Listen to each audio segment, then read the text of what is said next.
네, 다 같이 성모성으로 시작할게요. 성부와 성자 성령의 이름으로 아멘.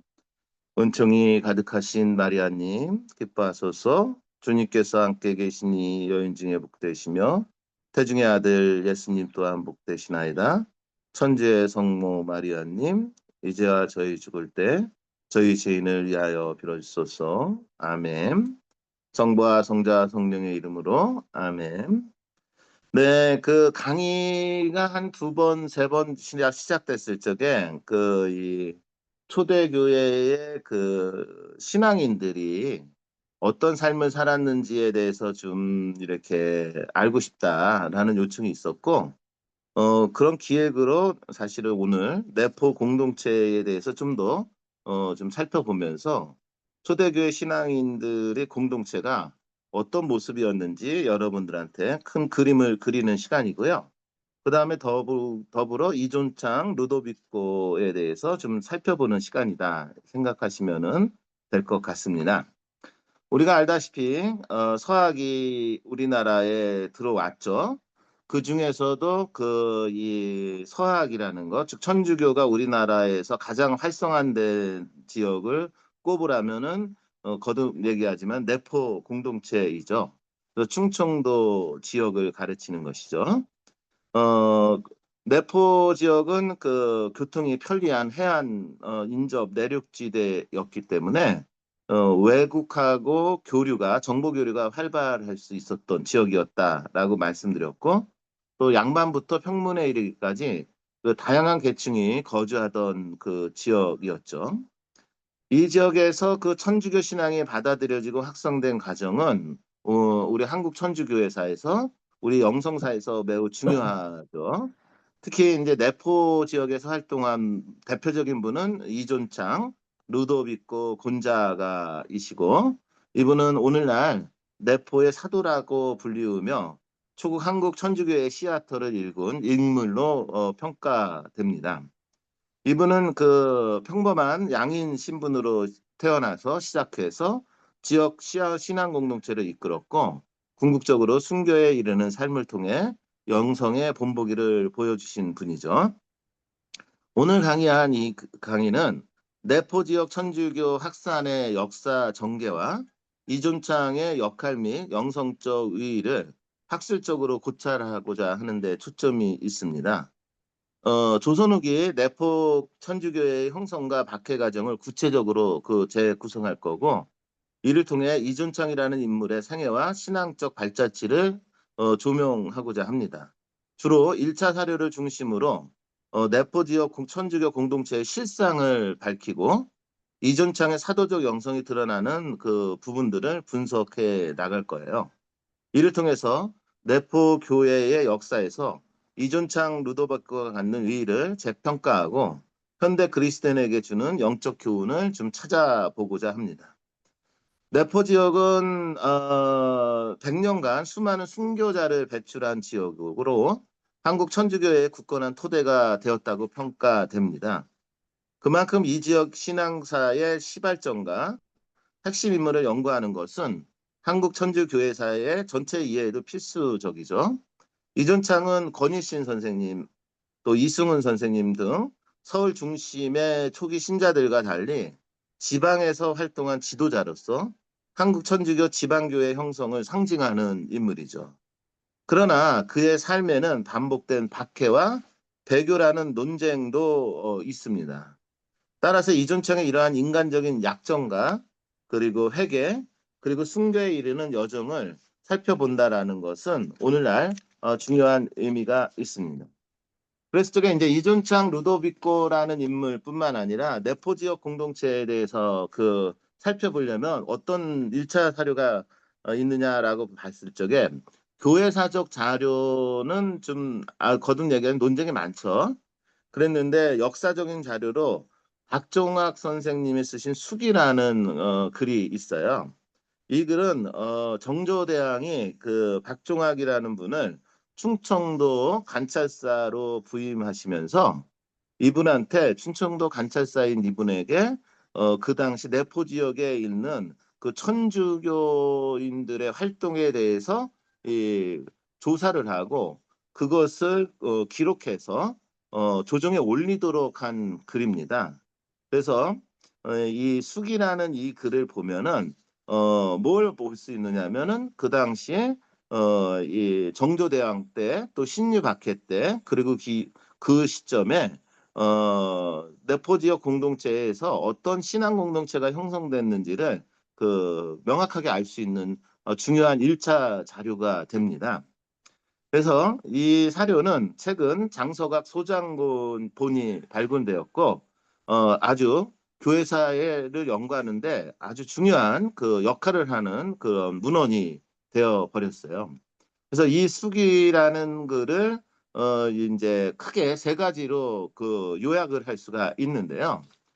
첫 번째로 내포 지역 천주교의 전파는 우리가 교회사적인 자료를 통해서 알려진 것보다 훨씬 이른 시기부터 이루어졌다라는 사실을 확인할 수 있게 돼요. 우리가 이제 이것도 굉장히 중요한 그 교회사적 연구 자료인 것 같은데요. 우리는 1784년 이승훈의 세례를 기점으로 해서 한국 천주교의 시작점을 보잖아요. 그만큼 이제 이승훈의 세례가 굉장히 우리 한국 천주교에서는 공식적으로 중요한 역사적인 사건인데 이 박정학 선생님의 이 수구에 따르는 글을 보면은 내포 지역 천주교 공동체가 이미 1784년부터 형성되었다라고 나와요. 그러니까 이게 이제 수수께끼 같은 사건이 돼버리는 거죠. 우리는 그동안에 이벽 선생님의 권유로 인해서 이승훈이가 북경에 가서 1784년에 세례를 받고 그리고 우리 서울에 와서 명례방에서 공동체를 형성하면서 우리 한국 천주교가 시작되었다라고 보지 않습니까? 그게 이제 지금까지의 교회사적인 관점이에요. 그리고 여러분들도 다 그렇게 알고 있는 상황이죠. 근데 놀랍게도 박정학의 수기의 보고에 의하면 1784년 그 시점에 이미 이 내포 지역에 천주교 신앙 공동체가 형성되었다라는 사실이 드러나고 있는 것이죠. 근데 이 부분에 대해서는 아직까지 미스테리한 것이죠. 그래서 어디가 이 천주교의 시작점이냐라고 놓고 봤을 적에 논쟁이 될 수 있는 그런 문헌이 이번에 새로 발견된 것이죠. 여하튼 우리가 이제 논쟁할 필요는 없지만 우리는 여기서 새로운 사실을 하나를 알게 되는 것이죠. 이미 그 당시에 보통 그동안에는 교회사적 자료로는 어떻게 돼 있었어요? 서울에서 명례방에서 활동을 하다가 명례방에서 그 활동이 발각되고 그래서 지방으로 확산됐다 이렇게 보지 않습니까? 아마 그 시기하고 거의 맞물려 있는데 뭐 우선순위를 따지기 전에 요때도 이 천주교 내포 지역에 천주교 신앙인들이 있었다라는 것은 우리가 유념해야 하는 역사적 사실이 될 것 같아요. 그리고 1791년 무렵에는 교세가 충청도 전역에 광범위하게 확산되었다라고 이 수기에 기록되어 있습니다. 이렇게 본다면은 이 지역은 이승훈이 명례방에서 공동체를 이루면서 활동을 시작했던 그 사이에 바로 내포 지역에 이게 천주교 신앙이 전파됐고 그 짧은 순간에 충청도 지역에 복음이 널리 퍼졌다라는 얘기가 되기 때문에 참 미스테리한 사건이다라고 볼 수 있는 문제가 되는 것이죠. 그다음에 두 번째, 내포 교회 확산을 주도한 핵심 인물들에 대한 새로운 정보가 이 박종학의 수기를 통해서 확인이 됩니다. 그동안에는 우리가 이 천주교 신앙 공동체가 형성되는데 신앙의 선조들이라고 불리는 분 이벽 선생님이라든가 권철신 선생님이라든가 권일신 선생님이라든가 이런 분들한테 하이라이트 시켜왔잖아요. 그런데 이 내포 지역을 이렇게 들여다보면은 오히려 중심 인물은 그들이 아니라 이존창 선생님뿐만 아니라 홍낙민 형제의 영향력도 매우 컸다라는 것을 확인하게 됩니다. 그래서 내포 지역에는 이 홍낙민, 홍낙교 형제가 상당한 사회적 위신과 영향력을 발휘하여 천주교 확산에 관여했다라는 사실이 드러나고 있는 것이죠. 그러니까는 아마 이게 제가 생각하기에는 이 동시다발적으로 일어난 사건이라고 볼 수가 있는데 그동안 교회사적인 연구에 의해서는 주로 이 서울을 중심으로 해서 권철신, 권일신, 정약종, 정약용 이런 분들을 중심으로 하는 교회사 연구였다면은 이제 교회사 연구에 있어서도 이 홍랑민, 홍랑교 형제 또 이전창 선생님에 대한 연구가 아주 급격하게 활발하게 이루어져야 된다는 과제를 던져주는 그런 사건이다, 문서다 이렇게 보실 수가 있는 것이죠. 또 이 숙이라는 글에는 당대 천주교도 명단과 보유한 천주교 서적 목록까지 포함되어 있고 특히 천주교 초기 신앙 공동체의 규모와 실상까지 구체적으로 파악할 수 있어서 그 당시에 조선 천주교의 초기 공동체가 어떻게 형성되고 발전해 왔는지를 알 수 있는 중요한 문헌으로서 가치를 지니게 될 거예요.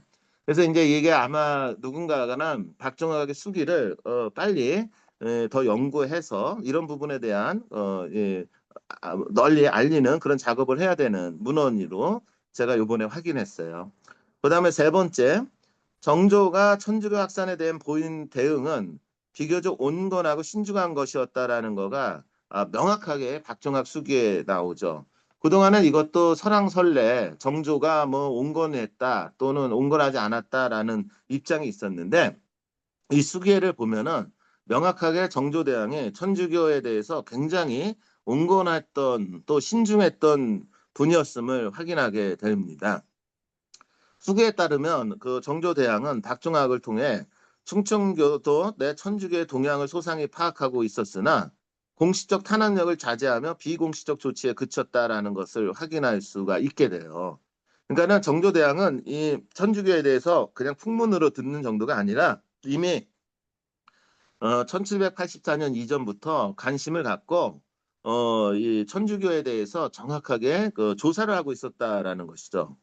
정조는 특히 충청도 교회 지도층으로 지목된 인물들, 아까 말씀드렸던 홍랑민 형제, 또 이기양 선생님도 관련이 있는데 대해서도 철저하게 조사를 하고 있었고, 심지어는 섣불리 체포하지 말라라는 지시를 내렸다라는 것까지 확인하게 됩니다. 그래서 이는 천주교 대대적 박해가 가져올 정치적 파장을 우려하여 상황을 관망하고자 했던 정조의 태도로 해석되고 이거는 지난 시간에 제가 탕평책하고 연결해서 한번 강의를 했어요. 그래서 실제로 정조는 박정화에게 이미 전영한, 권일씨를 충청도로 유배해 보내요. 홍랑민 형제와 이기양 등을 타이로드로 하는 등 비교적 유화책을 활용했다라는 것을 역사적으로 더 확인할 수 있어요. 이 같은 대응은 정조 시기 천주교 탄압이 1801년 순조 주기 이후에 신리박해 때처럼 강경 일본도가 아니었음을 보여준다라는 것입니다. 그래서 크게 이 세 가지를 박종학 수기에서 확인할 수가 있었던 거고 한편 1791년 진산 사건 거듭 말씀드리죠. 조상 제사 문제 때문에 윤지충이 연루된 사건이죠. 전으로 박종학이 내포 일대 신앙 조직을 삭출하는 과정까지 담겨져 있어요. 그 박종학은 보고서에서 내포교회 전례의 계보를 추적하는데 그의 기록에 따르면은 이렇게 돼요. 양근에 있던 권일신으로부터 이기양이라는 인물이 연결이 되고 또 이기양을 통해서 홍랑민, 홍랑교 형제가 연결이 되고 또 홍랑민, 홍랑교 형제를 통해서 이전창으로 신앙이 전파된 것으로 이렇게 서술되어 있어요. 이게 굉장히 중요한 그 계보죠, 계보. 한마디로 족보 같은 거죠. 이 계보는 천주교 전례 경로를 공식적으로 설명하려는 의도가 있는 것이죠. 그런데 이제 이게 또 논란이 있는 것이죠.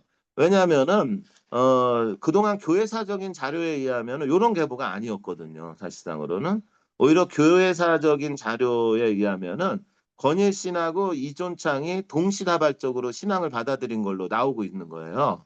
그러다 보니까는 이 박종학의 수기가 정확하다, 정확하지 않느냐라는 문제, 또 교회사적인 자료하고의 충돌 문제가 있어서 좀 논란의 여지가 있는 것인데, 그래도 한쪽으로는 이런 식으로 전파가 됐을 수 있다라는 가능성까지도 우리가 배제할 수 없는 그런 상황이 되는 것이죠. 예를 들어서 박정학은 홍랑민을 호소 사학의 종장으로 지목하며 내포 천주교의 수계처럼 묘사하고 있어요.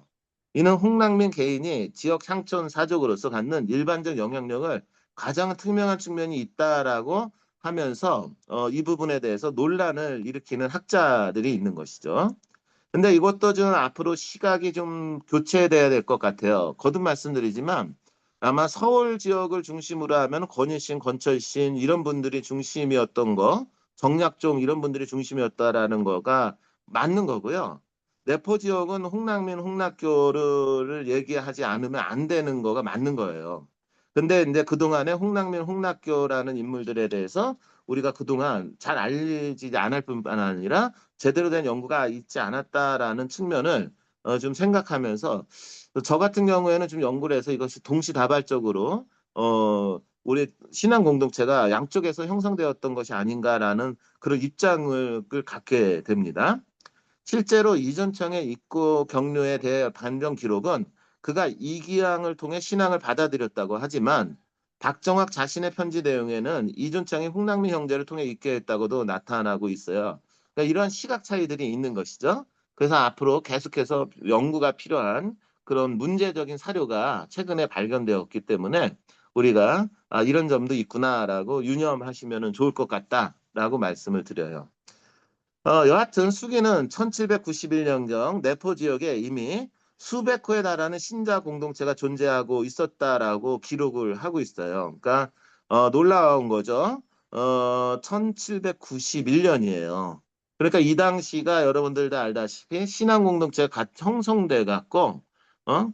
사제도 없는 상태에서 자체적으로 신앙생활을 유지했던 시대였잖아요. 근데 이미 그 당시 이 충청도 내포 지역에 그 당시에 요즘이 아니라 수백 호에 달하는 그 신자 공동체가 있었다라는 것은 굉장히 놀라운 그 얘기가 되는 것이죠. 그렇기 때문에 이 아마 조정에서도 이를 심각하게 그 바라보고 주시했다라고 하는 것이 요번에 우리가 알 수 있었던 역사적 사료입니다.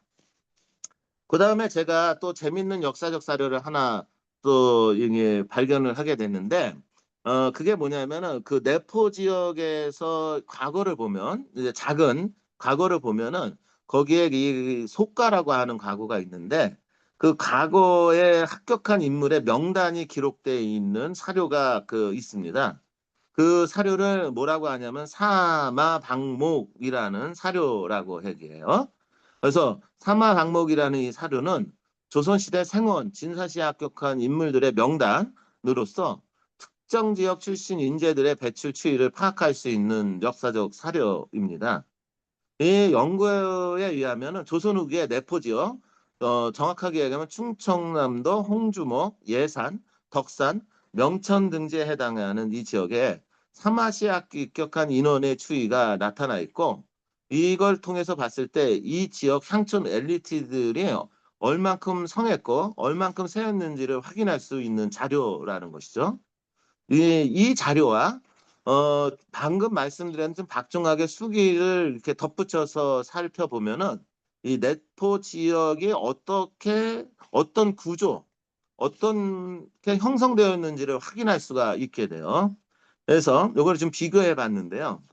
내포 지역은 전통적으로 토착 사적 세력이 강고했던 게 토착 지역이었는데 호족이라고 해죠. 고려시대 때는 호족이라고 하는 거죠.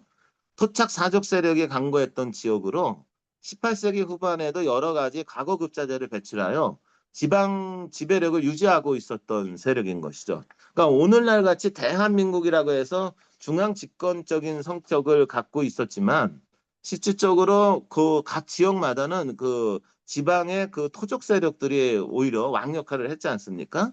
그러니까 지방의 아주 유력세 지배력을 확장하기 위한 어떤 움직임이 있었던 거죠. 박정학의 보고에 등장하는 홍랑민, 홍락교 형제는 과거 급제 경력이 있거나 간직을 여기만 양반가 출신으로 기록되어 있고 홍락교는 한때 현감에까지 오른 인물로 기록되어 있습니다. 또한 이기양 역시 문과에 급자하여 9년 단위의 지방간을 지낸 바 있는 인물로 알려져 있죠. 이처럼 내포 지역에는 과거 출신의 향반들이 포진해 있었고 그들이 지역사회 여론 형성과 질서 유지에 큰 영향력을 했다라는 것이죠. 그러니까 이게 이제 천주교가 그 당시 내포 지역에 널리 확장되게 된 근원적인 이유가 되는 거예요. 이거 굉장히 중요하죠. 아까도 말씀드리지만 홍남민, 홍낙견 형제 이기양 선생님에 의해서 사실상으로는 이 내포 지역이 급격하게 성장할 수 있었는데 이분들이 그 지역의 지배권을 갖고 있었던 분들이라는 것이죠. 그러니까는 자연스럽게 그 지역 주민들은 그들의 지도자들이 천주교 신앙을 받아들이니까 자연스럽게 확장될 수 있었던 케이스가 된다라고 하는 측면, 이 측면이 우리가 교회사에서 많이 놓치고 있었던 측면이 아닐까 이런 생각을 하게 되고요. 또 흥미로운 점은 내포 지역 천주교 공동체의 지도층이나 지원자 중에 이러한 향촌 엘리트 일부가 참여하거나 동조했다라는 사실이죠. 그러니까 이들이 주로 지배하는 이들이 이 서학을 받아들이니까 이 주변에 함께 참여하는 이들이 굉장히 많았다라는 얘기죠. 홍낙민 형제는 비록 천주교 신앙의 열성 신자였는지 여부가 분명치는 않지만 최소한 초기에 서학에 호의적이거나 관련된 사상을 접한 것으로 보이게 되죠. 또 박종학의 수기의 기록에 의하면 홍낙민에 대해서 아까도 말씀드렸죠. 호소의 요술이 예산 호동리에 시작되었다고 보도되어 있는데 이 요술은 천주교 서학을 가리키는 거거든요. 그러니까 일종의 홍낙민 선생님이 그 당시 천주교의 수장 역할을 했다라고 볼 수가 있는 것이죠. 이는 그가 1760년대 말 예상 호동리에 정착한 이후 주변에 서학 사상이 퍼지기 시작했다는 뉘앙스를 풍겨요. 이거 굉장히 큰 문제적인 기록이죠. 자, 다시 한번 말씀드려요.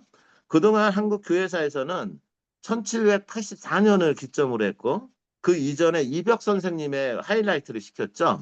근데 이벽 선생님하고 거의 동시대에 그냥 이승훈 선생님의 세례를 받기 이전에 1760년이에요. 그러니까 24년 전이죠. 24년 전에 이 홍낙민 선생님이 60년대 호동리에 정착했고 그곳에서부터 서학 사상이 퍼지기 시작했다라는 뉘앙스를 풍기는 기록이 있다라는 것이죠. 이렇게 된다 그러면은 이게 또 하나의 그 연구거리가 되는 거죠. 문제라기보다는 실제로 기록에 의하면 홍낙민은 자기 집을 노인들을 본받아 종문서를 불태워 그들을 양인으로 풀어주고 주변 이웃의 빈공한 처지를 서로 도와주는 윤리적 실천을 장려했다라고 합니다. 이미 호동리에 정착했을 때, 그러니까 1960년대. 자, 그러면 이거 어떻게 정리해야 될까요? 여러분들 그 이벽 선생님 이전에 제가 여러분들한테 한번 강의했던 분이 있어요. 누구죠? 우리나라 최초의 수독자 홍유한 선생님 얘기했죠. 이제 성호 이익 선생님의 제자로서 홍유한 선생님은 서학 교리서를 접하고 우리나라 최초로서 수도적인 삶을 사셨던 분이다 이렇게 얘기했죠. 바로 그분의 세대가 홍낙민 선생님이거든요. 그러니까는 이벽 또는 이승훈을 얘기하기 전에 우리가 먼저 언급해야 되는 분들이 있는 거죠. 그래서 홍유한 선생님은 당연히 언급해야 되는 분이고 또 이 홍낙민 선생님에 대해서도 우리가 이 새롭게 인식해야 되고 이런 분이 있었다라는 걸 유념해야 된다라는 상황이 돼버리는 것이죠. 그러니까 1784년이 되기 24년 전에 이미 천주교 신앙을 실천했던 신앙인이 있었다. 그런데 그곳이 어디였냐? 내포 지역 공동체였다라는 것을 우리가 유념할 필요가 있게 되는 것이죠. 이런 파격적인 행위들은 유교 질서에서 이례적인 것으로서 서학 사상을 영향을 받은 평등주의나 박애적 실천으로밖에 해석될 수가 없는 것이죠. 그 소문을 들은 원근의 사람들이 모두 기뻐하였다라고 박종학의 수기에 기록이 되어 있는 것이죠. 또 사막 방문의 지역 인물 자료와 박종학의 보고를 종합하면 내포 천주교 황사는 황충사족과 평민계층의 복합적 상호작용으로 이루어져 있었고 내포 지역의 향반들은 오랜 지역 기반과 영향력을 바탕으로 천주교의 전파에도 직접적 또는 간접적인 영향을 미쳤다라는 것을 다방면에 걸쳐서 확인할 수 있었고요. 특히 다수 평민과 천민 출신 신자들은 이런 엘리트들의 묵인 또는 영향 아래 신앙을 받아들이고 공동체를 형성할 수 있었다라는 것이죠. 그러니까 이제 대답이 되는 거예요. 조선 초기에 우리 신앙 공동체 구성원은 어떤 모습이었느냐 하면은 보통 그동안 교회사적 자료에 의하면은 신유박해를 기점으로 해서 주동 인물들이 다 죽고 나서 대부분 천주교 신앙은 하층민들을 중심으로 전파되었다라는 거가 일반설인데 이 조선 초기에, 그러니까 쉽게 말해 천주교 신앙을 접근하는 요 시기에는 이 하층민들하고 이 양반 지배 세력하고 같이 함께 어우러지면서 신앙생활을 했고 함께 공동체 생활을 유지했다라고 우리가 이제 확인할 수가 있게 되는 것이죠. 견고한 향천 질서 속에서 천주교가 은밀히 뿌리내린 독특한 사례가 내포였다라고 볼 수가 있어요. 이는 천주교가 주로 하층민의 종교로 번쩍되는 시각을 보완해 주는 기록이 되고, 일정 부분 양반 계층의 참여와 보호 속에 신앙 공동체가 성장했음을 시사하는 그런 자료들로 뒷받침됩니다. 결과적으로 내포 천주교의 형성에는 지역 엘리트의 존재를 무시할 수 없으며, 이는 이존창 같은 평민 지도자가 활약할 수 있었던 사회적 맥락을 제공해 주게 됩니다. 그러니까 이러한 공동체 구성원이었기 때문에 양인이었죠. 이존창 선생님은 양인, 양반이 아니고 양인. 양인이었는데 이 양반이 그 지역의 지도자가 될 수 있었던 이유가 바로 그런 공동체의 특성이었다라고 생각을 하시면은, 그만큼 그 당시에 서학이 들어와서 우리 조선에 정착하는 과정에서 이 신분제도를 뛰어넘어 서로가 함께 형제라는 거가 굉장히 발달이 돼 있었고, 그렇기 때문에 양인 출신인 이존창이 지도자가 될 수 있었다라는 것을 우리가 확인할 수 있게 되고, 그 당시에 공동체 생활을 어떻게 이루어졌는지 대충 추정이 가능하다, 이렇게 생각이 되는 것이죠.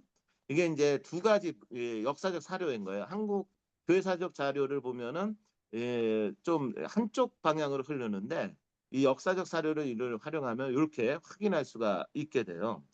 그다음에 이제 세 번째, 이존창 선생님하고 관련된 문헌가, 이분이 일종의 신문을 받으면서 받은 조서 공초 기록을 좀 살펴보면은 좀 더 정확하게 요 상황을 좀 알 수가 있어요. 이존창 본인의 행적과 관련하여 남아있는 기록으로는 조정의 탄압 과정에서 작성된 공초라고 불리는데, 이것을 오늘날로 얘기하면은 이제 조서예요. 교회사 자료에 전하는 관련 문헌들이 있는데, 1801년 신유박해 당시 작성된 신문 기록 중에는 이존창의 진술과 제목이 포함되어 있어요.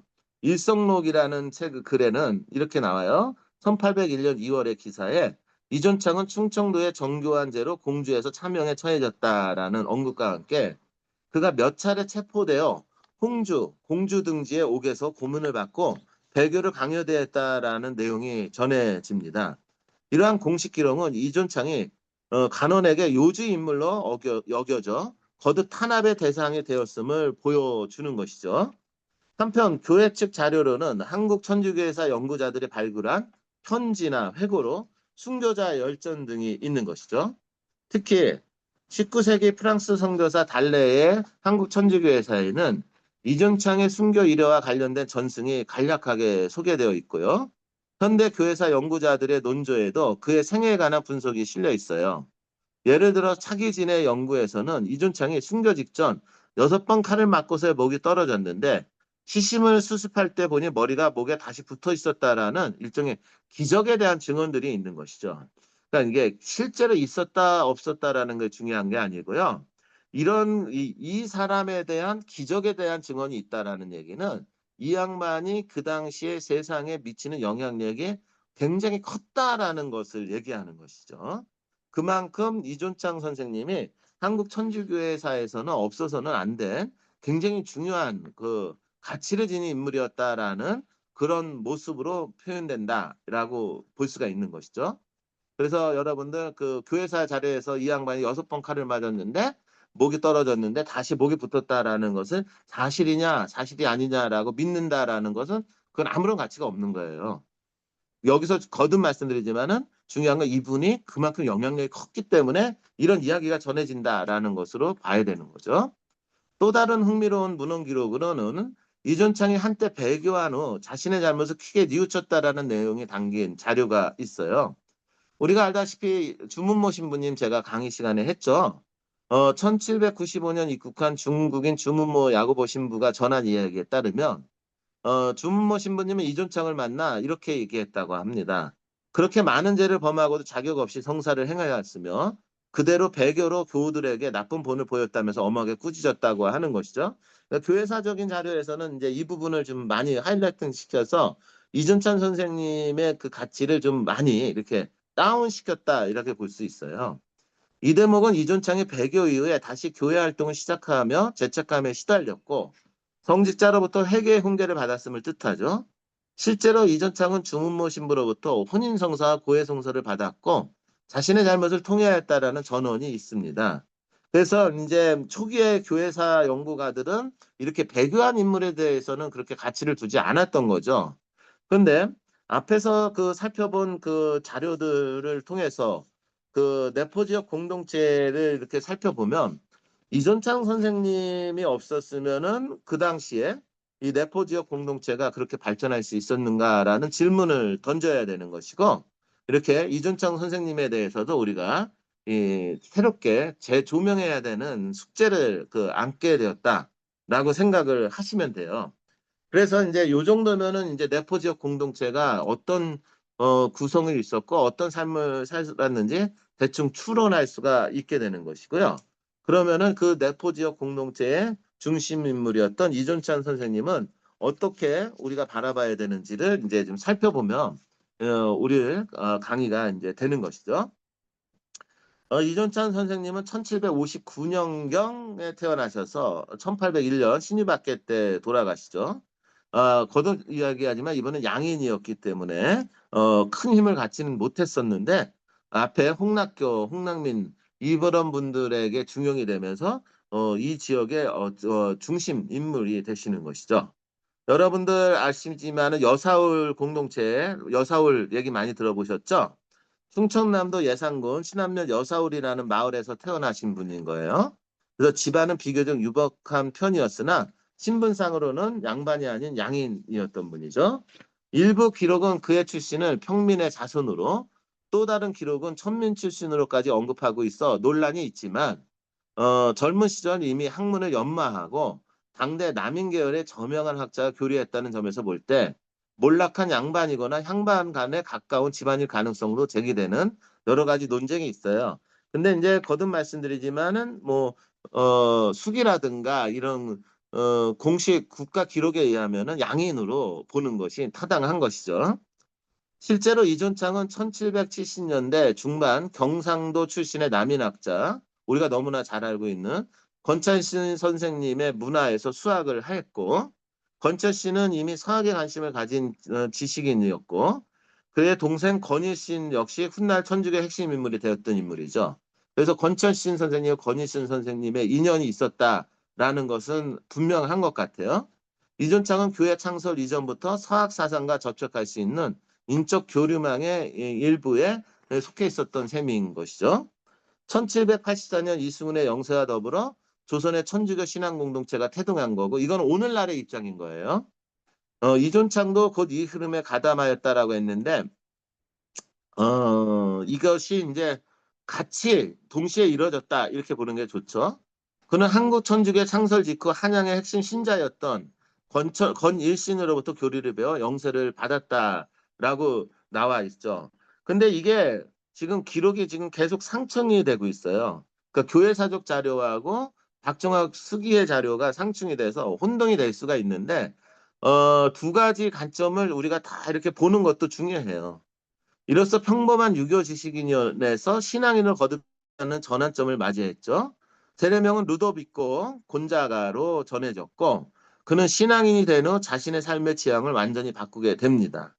당대 다른 많은 양반 지식인들이 서학에 호기심을 갖고도 끝내 이탈하거나 관망한 데 비해 이준창은 적극적으로 천주교 신앙을 받아들이고 이를 삶의 중심에 놓은 인물이죠. 이존창의 신앙적 전환은 단순한 개인 구원의 찬을 넘어 사도적 사명의 자각으로 이어집니다. 권위신 등에서 교리를 익힌 뒤 그는 곧 고향으로 내려가 복음을 전파하라는 권한을 받게 되는 것이죠. 당시 조선 천주교회는 성직자 없이 평신도들에 의해 자생적으로 운영되던 시기였던 거 다 아시죠?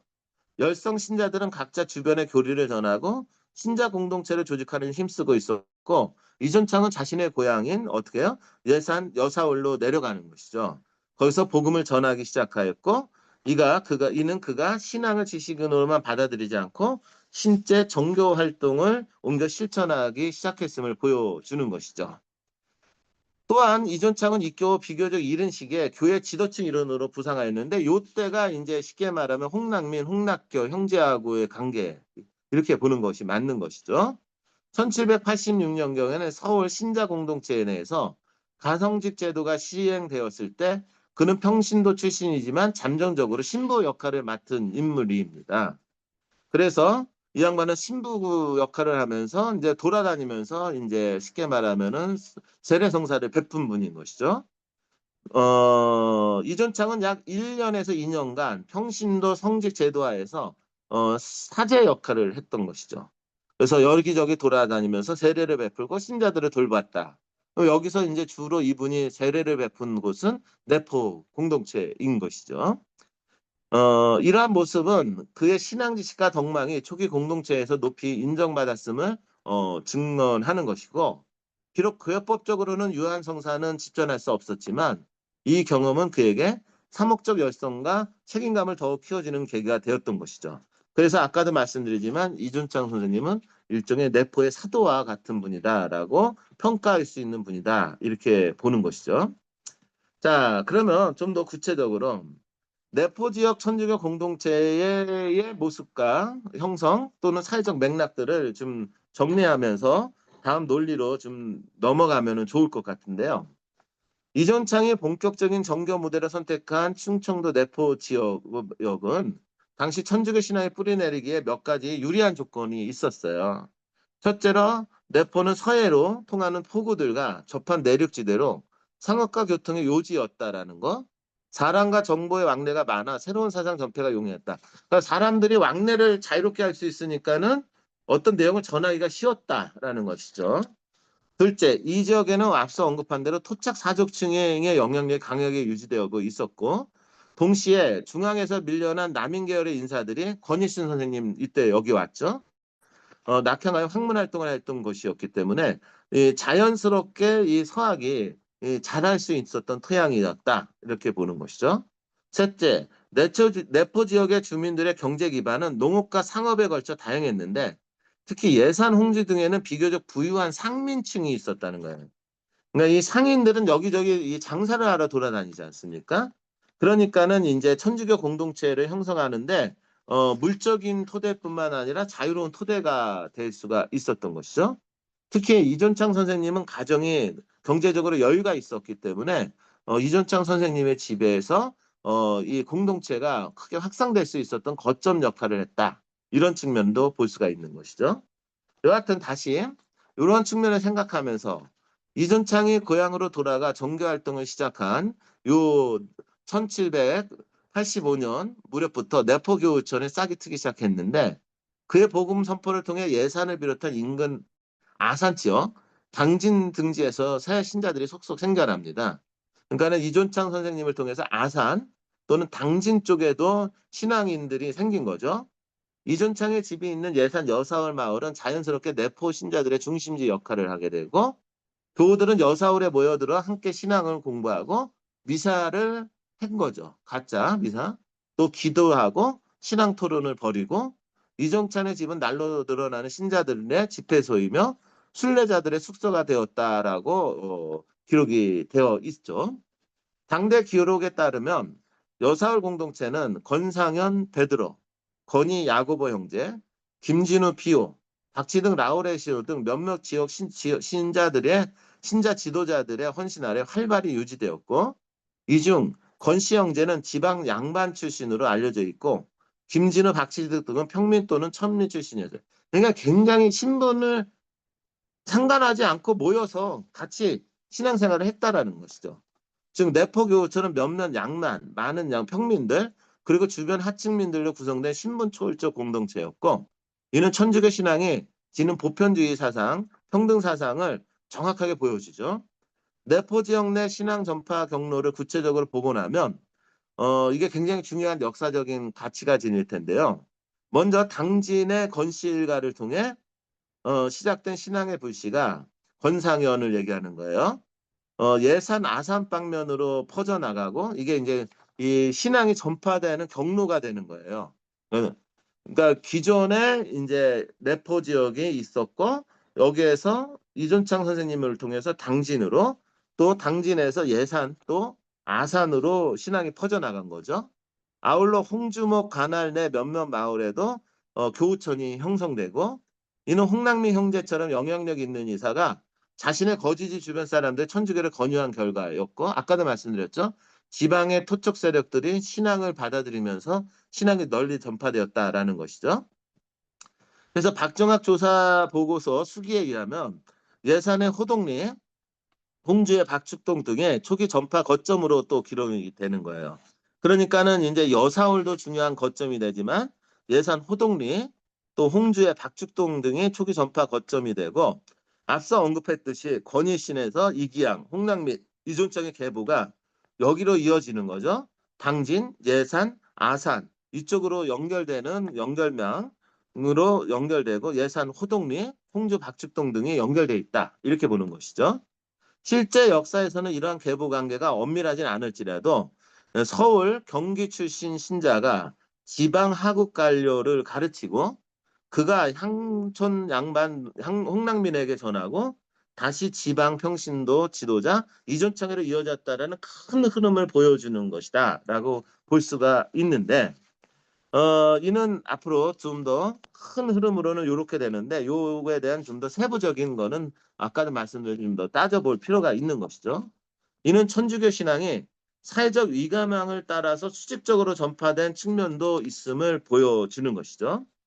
그러나 동시에 이존창이 권위신으로부터 직접 세례를 받았던 중앙 지방의 직접 연결도 있었고 홍랑민 노비 해방이나 빈민 구제 같은 실천을 통해 수평적으로 민중에게 파급된 부분도 있었다. 그러니까 수직적인 그 면도 있었지만 수평적인 측면의 파급도 있었다라는 것을 동시다발적으로 지금 봐야 된다라는 얘기죠. 내포 천주교 확산은 상부 구조의 전달과 하부 민중의 호응이 결합된 북한 양상으로 진행되었다라고 볼 수 있어요. 내포 교우들은 공동체를 이루며 신앙생활을 했는데 이들의 생활상은 조선 후기 천주교 신앙촌의 전형을 보여줍니다. 그래서 이게 이제 제가 여러분들한테 오늘 강의하고자 하는 또 다른 중요한 내용이죠. 자, 어떻게 살았을까요? 첫 번째, 공동 예배하고 공동 기도를 했다라는 것은 뭐 당연한 얘기인 건데 주일이면 교우촌의 신자들이 한자리에 모여 교리서를 읽고 기도문을 외우며 성가를 부르고 강학을 했던 것이죠. 비록 사죄가 없었지만 가능한 한 미사 전례를 흉내내어 거룩한 분위기를 유지하고자 했고 아까도 얘기했지만 그 거점 역할을 했던 것이죠. 그러니까 이존창 선생님의 집이 그런 거점이었던 오늘날로 얘기하면 경당 정도 되는 것이죠. 둘째, 상보상조 성진이 매우 강했다라고 합니다. 교우들은 같은 신앙으로 맺어진 형제 자매로서 서로 경제적으로 도움을 주고받았고 이게 굉장히 중요한 거죠. 서로 경제적으로 도움을 주고받았어요. 그러니까는 이제 가진 사람들이 이 천민들, 하층민들이 먹고 살게 해주는 그런 역할을 했던 것이죠. 나눔을 실천했던 거예요. 사도행전 4장의 말씀처럼. 앞서 언급한 대로 천주교 교리에 감화된 양반들은 노비를 풀어주는 파격적 행동을 보이기도 했고 평민 신자들도 가난한 이들을 돕고 공동 노동을 나누는 전통을 만들어갔고 이는 당시 일반 사회 신분 질서를 벗어난 새로운 혁명과 같은 공동체였던 것이죠. 교우촌이 작은 신앙 공동체로 가능했음을 기능을 했다라는 것이죠. 그러니까는 진짜 조정에서 예의주시할 수밖에 없었던 것 같아요. 양반과 양반들이 또는 부호들이 자신의 재산을 스스로 천민들에 나누고 평민들하고 천민들이 함께 공동 노동을 해서 같이 살아가고 조선시대라는 이 사회에서는 감히 생각할 수도 없었던 혁명적인 일이 신앙 공동체 안에서 현실화되고 있으니까 이것이 이 조선이라는 사회를 완전히 새롭게 뒤엎는 그런 사건인 것이죠. 그만큼 우리가 그냥 제사 문제로 조선 천주교회가 신앙인들이 박해를 받았다라는 거가 각인되어 있는데 실질적으로 이것이 어떤 면으로는 박해에 더 주된 요인이 될 수 있다라는 것을 우리가 또 새롭게 인식할 수 있는 측면이죠. 하지만 이들은 박해라는 것을 늘 염두에 되기 때문에 비밀 유지와 위장을 해야 했던 것이죠. 이들의 삶은. 그래서 1780년대 후반부터 조정에서 천주교 금암령이 내려졌기에 교우천의 모임은 늘 발각 위험에 노출되어 있었고, 이에 이존창을 비롯한 신자들은 겉으로는 유교 위례를 행하는 척하고 몰래 신앙생활을 지속하거나 깊은 산골이나 외딴 곳으로 거처를 옮겨 운둔형 신앙촌을 꾸리기도 했다라는 얘기가 돼요. 그러니까 두 가지 공동체가 있었던 것이에요. 그러니까 사람들이 그 살던 곳에 살면서 위장을 하고 공동체를 유지하고 있는 신앙단체가 있었고, 그 다음에 이 깊은 산속으로 피신해서 운둔해서 신앙을 사는 공동체가 있었던 것이죠. 그러면 최영합 신부님 일가는 어느 쪽 공동체예요? 최영합 신부님 운둔형인 거예요. 최영합 신부님은. 근데 이쪽 내포 지역은 위장형인 것이죠. 그러니까 이것이 크게 공동체가 그 당시 박해가 있었으니까 사람들이 다 뭐야 산골로 도망갔다 이렇게만 얘기할 수 없는 거죠.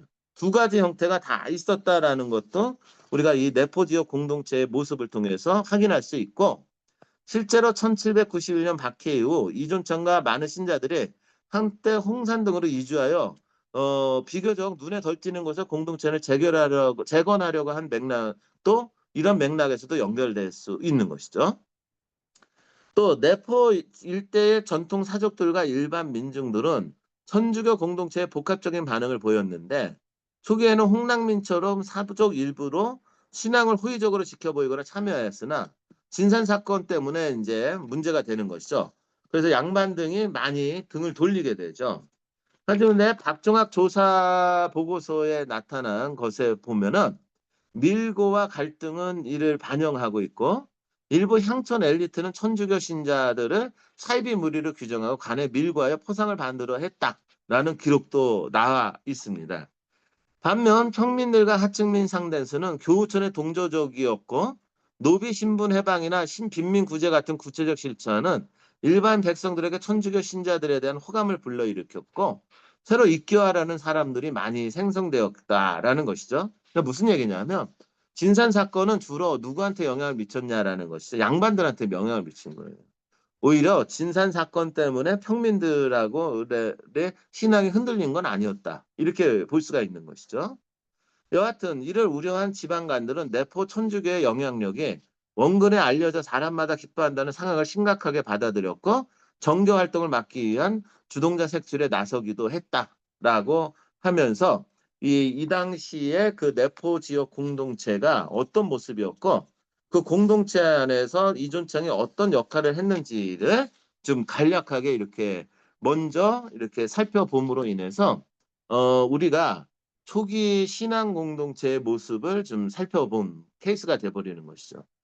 거듭 얘기하지만 사도행전 4장에 나와 있듯이 우리 신앙의 선조들은 진짜 경제적인 부분뿐만 아니라 정치적인 부분에서도 함께 공유를 하고 살았던 것이죠. 그러니까 조선 사회가 발칵 뒤집혀질 사건을 불러일으킨 신앙의 선조들이었다라고 생각을 하시면은 되는 거예요. 이게 아마 그 당시에 그 우리 조선 천주교의 공동체의 모습이고, 이 모습을 보려면 내포 지역 공동체를 보면은 명확하게 드러나는 것 같습니다. 네, 일단은 잠깐만 좀 쉬었다가 또 시작을 하도록 할게요.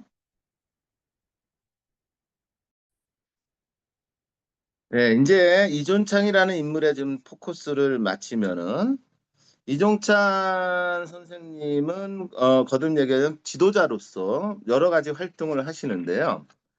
이 양반 같은 경우에는 이제 굉장히 그 존경받았다. 아마 교리를 설명을 잘했고, 또 여러 가지 그 생활 지침, 신앙인들의 생활 지침을 많이 알려주셨던 분이고, 또 실질적으로 심심서적들을 직접 필사하여 보급하시고, 또 놀라운 거는 이 양반은 교족을 만들었대요. 교족을 만들어서 자신이 준 세례자들의 명단을 관리하는 일종의 그 행정적인 능력도 갖췄던 분이죠. 근데 이 양반의 그 활동이 굉장히 커요. 첫 번째로 이 양반 같은 경우에는 이제 이 활동을 하는 과정에서 크게 3번에 걸친 어려움을 겪는데, 그 어려움 속에서 하느님께서 이 양반을 통해서 굉장히 많은 복음의 씨앗을 널리 전한 것으로 확인하게 돼요. 첫 번째 1791년 시내박의 진산 사건 여파로 조종이 천주교 색출에 나서자 이존창의 명성은 곧 이제 조종의 귀에 들어갔고 그는 바로 잡혀요. 그래서 공주 감형으로 압송되었던 것이죠. 그래서 간호는 장시간의 문초와 해유, 형벌을 반복하며 배교를 강요하게 되었고 이때 이존창은 마음이 흔들려서 배교를 하는 거죠.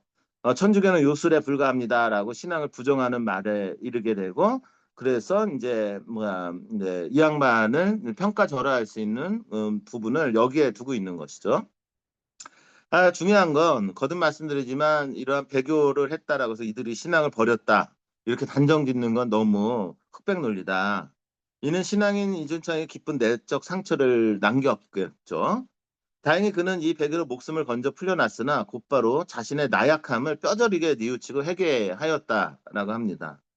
석방된 후 그는 스스로 책망하여 본분을 잃지 않겠다라는 결심을 다시 하게 되고 1792년 말에 가족들을 데리고 예산을 떠나 비교적 항산한 홍산 땅으로 이주를 하게 되는데 이 양반이 이렇게 박해를 받고 예산 여사우를 떠나서 홍산으로 넘어가면서 홍산 지역의 교우촌들이 더 활성화될 수 있었다라는 것을 우리는 놓치면 안 되죠. 이는 자신 때문에 피해를 입은 교양의 고우들을 보호하고 새로운 터전의 신앙을 새롭게 다지기 위한 선택이었던 것이고 당시 인근의 약 300여 세대에 달하는 많은 교우들이 그의 떠난 모습을 지켜보면 눈물로 작별하였다라고 합니다. 이 장면은 이존창이 그 당시에 비록 배교였지만 내포 신자들에게 얼만큼 신뢰를 받고 사랑을 받았는지를 보여주죠. 이렇게 해서 예산을 떠나 홍산으로 옮겨간 뒤에 이존창은 지난 잘못을 씻고 더욱 열심히 신앙생활을 실천하고 정교에 힘썼다고 합니다.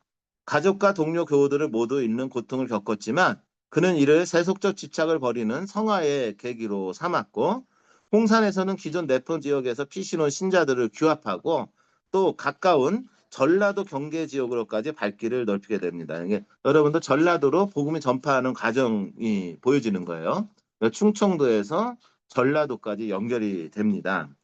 두 번째 중요한 국면은 1794년, 95년 사이에 중국인 주민모 신부님이 입국하였다라는 소식이 있었고 이 소식을 들은 이존창은 기뻐했고 1795년 초에 아예 전라도 고산으로 이주를 해요.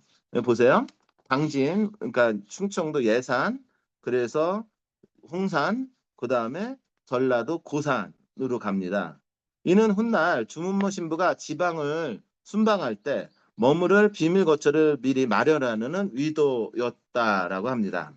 그만큼 그는 사제를 모실 준비에 적극적이었고 마침내 1795년 4월경 그는 한양에 올라가 주문모 신부를 직접 배웠고 자신이 적혀 있던 전라도 지역으로 신부를 모시고 갑니다.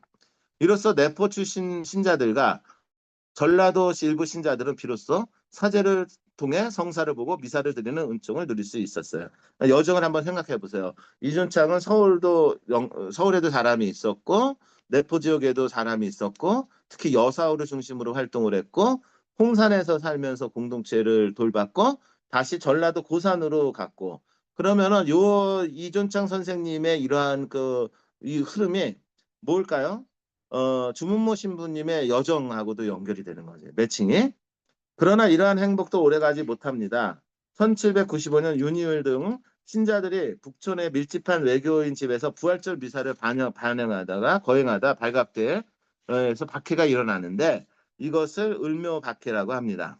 이 사건으로 주문모 신부는 은신해왔고 이존창 역시 그의 말 충청 감사의 명령으로 다시 체포돼요. 공주에 끌려갔었죠. 이번에는 충청 감사의 명령으로 다시 체포되는 거죠. 두 번째 박해가 시작되는 거죠. 공주에 다시 붙잡혀가 신문을 받는 동안 그는 또다시 혹독한 형벌을 견뎌했고 지속되는 고문 속에서 그 의지는 다시 한번 약해집니다. 기록에 따르면 1795년 말 체포된 이존창은 목숨을 부지하기 위해 또 한 번 신앙을 저버리는 태도를 보였던 것으로 보이고요. 다만 충청감사 이태영은 이존창이 비록 표면상 배교 의사를 밝혔어도 그의 인품과 영향력을 무시할 수 없었고 혹 그가 다 풀려나 다시 활동하면 교세가 더 커질까 염려하였다라고 합니다. 그러니까는 첫 번째 잡혀왔을 적에 이 사람이 배교했는데 그 이후에 공동체가 형성이 됐잖아요. 그러니까 그 사실을 아는 감사 입장에서는 그걸 염려할 수밖에 없었던 것이죠. 이에 감사는 이존창을 바로 석방하지 않고 충청도 천안으로 압송을 하여 6년간 연금하기로 조치를 취합니다. 여기에 또 하느님의 뜻이 있어요. 천안, 천안으로 교세가 확장되는 것이죠. 놀랍게도 천안은 그의 처가 있는 곳으로 일종의 거처 제한을 가한 것이었어요. 이존창은 이렇게 1796년부터 1801년까지 비교적 자유롭지 못한 한 6년 가까이 가는 시간 동안 몸으로 지내게 되죠.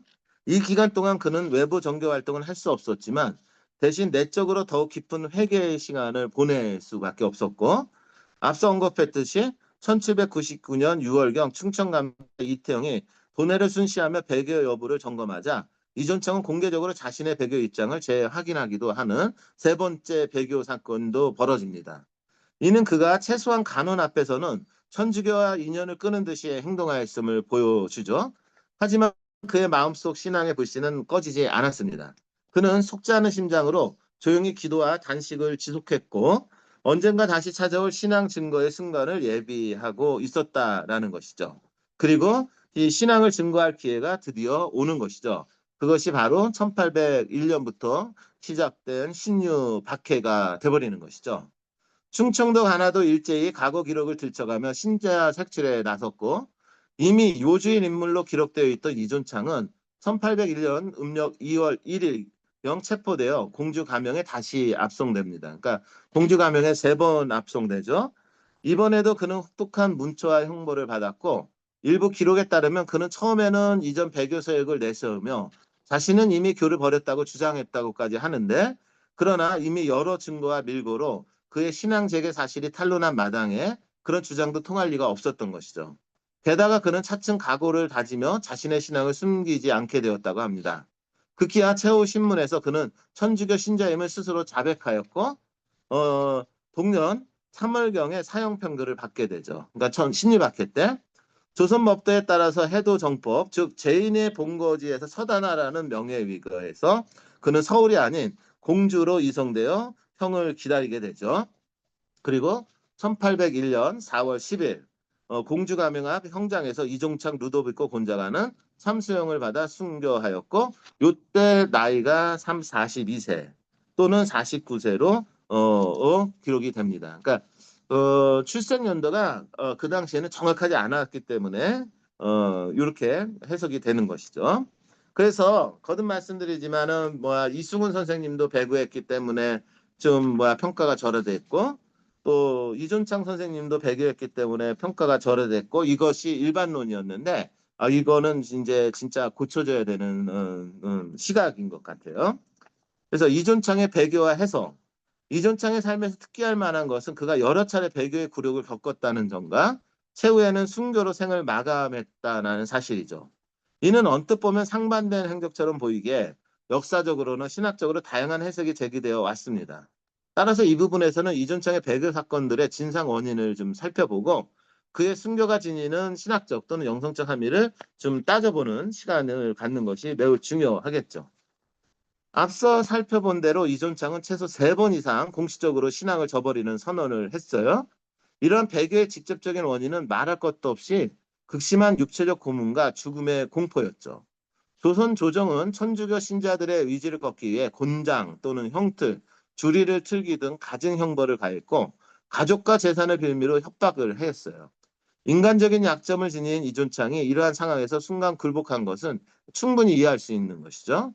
하지만 동일한 시대의 다른 신앙 선조들 중에는 끝까지 배교하지 않고 장렬히 순교한 예가 있기 때문에 이게 논란거리가 돼버리는 거죠. 그러면 어떻게 해석할 수 있고 어떻게 받아들일 수 있을까? 첫 번째 해석은 이존창의 배교를 그저 인간의 나약함으로 보고 이를 통해 오히려 하느님의 은총과 자기를 부각하는 시각으로 볼 수 있는 해석이 있는 것이죠.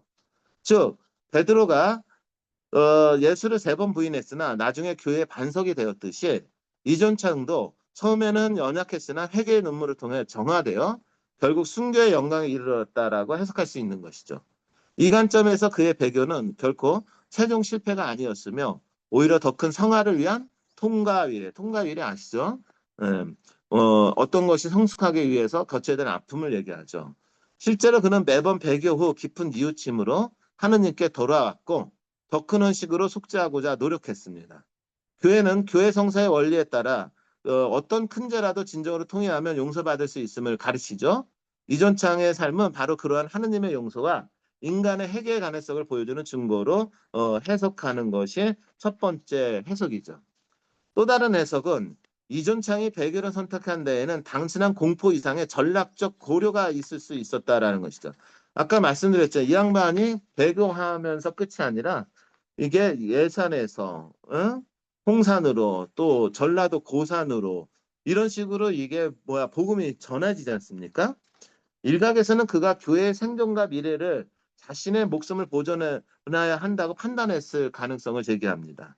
1791년 당시 이존창은 내표 교회의 핵심 인물이었기에 그가 죽으면 시역 신앙 공동체가 와해될 우려가 있었던 것이죠.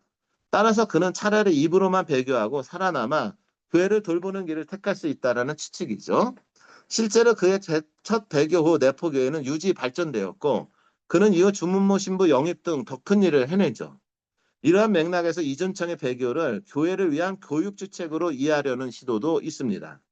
그러나 이에 대해서는 반론도 만만치 않습니다. 당시 배교자들 대다수는 전략이라기보단 순전히 공포와 고문으로 인한 굴복이었으며 이존창 본인도 자서전이나 편지를 남긴 것이 아니기에 그의 속내를 단정하기 어렵죠. 더구나 교회 윤리상 악을 행하며 선을 이룬다는 목적론적 정당화는 허용되지 않는다라는 해석이 있는 것이죠. 따라서 이존창 스스로 그런 고차원적 전략을 의식했다고 보기는 어려우며 결과적으로는 하느님께서 그의 약함까지도 이용하셔서 선으로 바꾸셨다고 보는 편이 더 타당하다라는 해석이 있는 것이죠. 세 번째 해석은 그의 반복된 배교와 회복 과정을 신앙의 실현과 연단 과정에서 관점에서 조망하는 것입니다. 구약의 욥이나 신약의 사도들이 여러 시련을 겪으며 결국 믿음이 순금처럼 정화되었듯 이전창의 영혼도 세 번의 배교라는 불순물 속에서 서서히 제거되었고 마침내 순교의 순간 순수한 믿음만 남았다라는 해석입니다. 이러한 영성적 시각에서 보면 배고는 그의 위지박약을 보여주는 동시에 하느님의 섭리 신비를 드러내죠. 왜 하느님은 그를 한 번에 순교하지 않고 세 번이나 넘어진 뒤에야 순교하게 허락하셨을까? 아마도 그의 남은 삶 속에서 더 많은 영혼을 구원하고자 하는 뜻이 있었고 또 그 자신이 진정한 회개의 눈물을 통하여 성인의 바늘에 오르도록 하신 것이리라 실제로 그의 삶의 후반은 회개와 보석의 연속이었기 때문입니다. 이는 신학적으로 죄인도 성인 될 수 있다는 희망의 메시지이며 아무리 큰 죄라도 끝까지 포기하지 않으며 구원의 길이 열린다는 교훈을 줍니다. 요 세 번째가 제가 하는 해석인 거예요. 그래서 이를 바탕으로 이러한 영성신학적인 해석으로 바라보면은 우리는 이분에게 크게 세 가지 정도의 교훈을 얻을 수 있다라고 정리를 제가 했던 것이죠. 첫째로 그의 순교는 하느님 은총의 최종 승리를 상징한다라는 것이죠. 이러 여러 번 좌절하고 쓰러졌던 인간이 결국 하느님 은총에 힘입어 일어나 자기 생명을 내어놓기까지 이르렀으니 이는 위인은 7번 넘어져도 일어난다는 잠언의 말씀을 떠오르게 합니다. 결국 승리한 것은 인간적인 두려움이 아니라 신앙의 용기였고 이존창은 죽음 직전 배교를 번복하고 신앙을 고백함으로써 자신의 삶 전체를 의미 있게 만들었죠. 이는 우리에게 끝까지 희망을 버리지 말라는 가르침을 전해주죠. 거듭 말씀드리지만 우리가 끊임없이 넘어지지만 우리가 끝까지 희망을 갖고 살 수 있는 것이죠. 둘째, 그의 순교는 공동체를 위한 속죄 제사로 볼 수 있습니다. 그는 자기만 살기 위해 세 번이나 배교했지만 마지막에는 공동체의 앞잡이로 몰려 처형당함으로써 오히려 교우들을 향한 최대의 사랑을 보여줬던 분이죠. 목자가 양들을 위해 목숨을 버리듯 그는 내포교회의 양들을 위해 자신을 내놓았고 실제로 그의 순교 이후 내포교회는 큰 박해에도 불구하고 신앙의 불꽃이 사그러지지 않고 그곳에서 바로 훗날 김대건 안드레아라는 훌륭한 사제가 나오죠. 훗날 수많은 순교자를 배출하는 견고한 공동체로 살아남게 되죠. 이는 그의 피가 뿌려져 내표교의 토양이 더욱 옥토가 되었음을 상징적으로 보여줍니다. 교회사에서 순교자의 피는 종종 교회의 씨앗으로 불리우는데 이존창의 피도 내포와 한국교회 전체에 그런 역할을 했다고 평가될 수 있어요. 셋째로 그의 순교 이야기에서 발견되는 기적 전승, 목이 여러 번 걸쳐 베어졌으나 다시 되돌렸던 일화 등은 순교자가 받는 영광을 부각시킵니다. 이는 순교자를 통해 드러난 하느님의 능력과 위로의 표시라고 볼 수가 있는 것이죠. 성서에서도 스테파노가 순교할 때 하늘이 열리고 영광을 보았다라는 묘사가 있듯이 초대교회부터 순교 현장에는 신비로운 은사가 따른다는 믿음이 있었습니다. 이존창의 경우도 신자들은 그의 훼손된 육신이 온전케 되었다는 이야기를 전함으로써 그를 영광스럽게 기억했던 것이죠. 이는 배교의 치유력으로 얼룩졌던 그의 각오가 순교를 통해 말끔히 씻겨졌음을 은유적으로 표현한 것이라고 할 수 있는 것이죠. 다시 말해 그의 영혼은 순교의 순간 완전히 치유되고 통합되어 거룩한 순교대로 거듭났다라는 메시지죠. 우리가 다 알다시피 예수님하고 같이 십자가에 매달렸던 도둑이 예수님에 대한 믿음을 통해서 그 자리에서 부활하듯이 구원을 얻듯이 바로 그러한 의미가 있다라는 것이죠. 끝으로 이존창의 배교와 순교는 오늘날 신앙인들에게 현실적인 성찰을 제공하죠. 완전한 무결한 성인만이 신앙을 지켜내는 것이 아니라 때로는 우리같이 나약한 이들도 쓰러질 수 있다는 것. 그러나 중요한 것은 다시 일어나는 끝내는 신앙을 증언하는 것이라는 깨달음이죠. 이건 제가 여러분들한테 거듭 말씀드리는 거죠. 그의 이야기는 신앙생활 중에 찾아오는 크고 작은 배반의 순간들, 현대적으로는 신앙을 타협하거나 죄짓는 순간들을 대하는 우리의 자세를 돌아보게 합니다. 그리고 최후에는 하느님의 은총에 힘입어 신앙의 승리를 쟁취해야 함을 일깨우게 되죠. 이런 의미에서 이존창의 삶은 하나의 실패와 회개의 영성, 그리고 순교의 영성에 관한 살아있는 교훈이라고 할 수 있고, 특히 오늘날 현대 한국 신앙인들에게 이존창과 같은 인물은 아주 중요한 지침이 될 수 있다라고 저는 생각을 합니다. 이존창의 영성을 이제 찾아보면 첫째, 사도적 열성이죠. 이제 앞에 한 내용들을 종합합니다. 그는 배교와 박해의 굴곡 속에서도 늘 복음 전파의 열의를 되찾아 더 크게 불태웠습니다. 특히 1791년 첫 실패 이후 오히려 자신의 모든 것을 바쳐 정교에 임하는 모습은 성경의 베드로가 부인 후 고해 회개하여 교회의 반석이 된 이야기를 다시 떠올리게 합니다.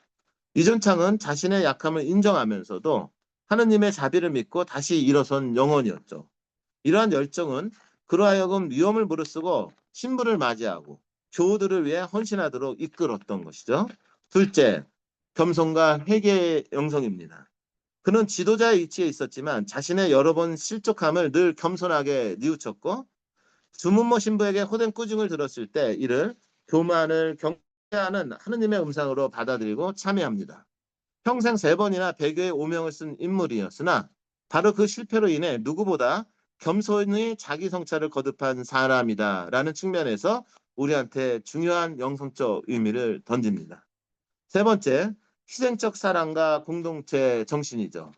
이존창은 가족을 잃고 고향을 등지는 희생도 감사하면서까지 신앙 공동체를 지켜놨습니다. 누구든지 나를 따르려면 부모 형제를 버리다라는 것을 삶에서 실천했다라는 것이죠.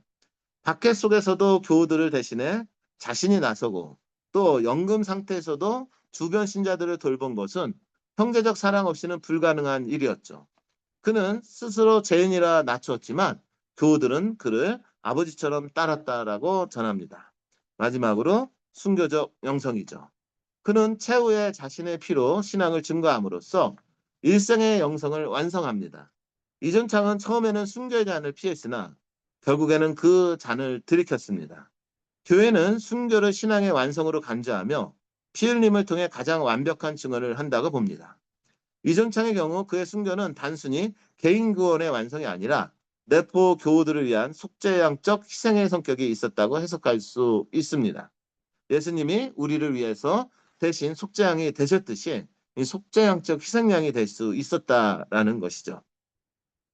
자신의 거짓된 부인으로 상처 입었을 교우들의 신앙을 회복시키고자 그는 끝내 자기 목숨을 바쳐 최고의 사랑을 실천한 것이다라는 것이죠. 사도 베드로가 주님을 3번 부인하고 죄를 피 흘림의 죽음으로 씻어낸 것과 비교될 수 있죠.